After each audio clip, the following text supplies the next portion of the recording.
Bir kunda 3-chi mashinamiz akalar. Bir kunda avariyaning mashinaning 3-chisi.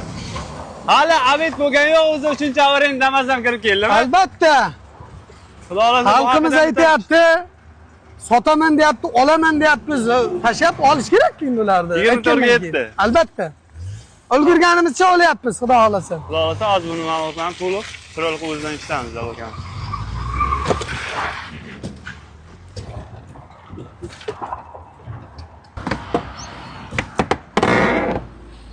Yalanınız eshik oching lekin.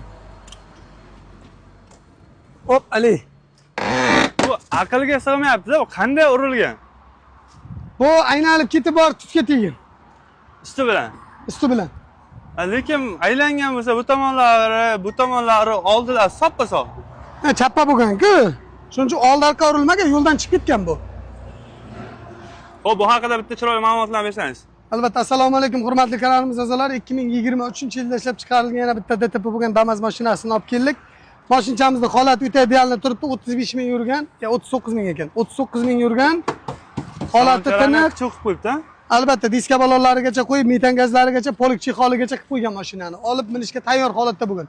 Mashina shu holatida 30 million so'mga oldik. Shunaqa DTP bo'lgan qattiq o'lgan olib ketgan mashinalar O'zbekiston bo'ylab olamiz, sotamiz, topib bergan $100 hadyamiz bor. Siz Jalol avtoservis kanalini kuzatyapsiz. Xudo xolasa kommentariyada fikrlanishni kutib qolamiz.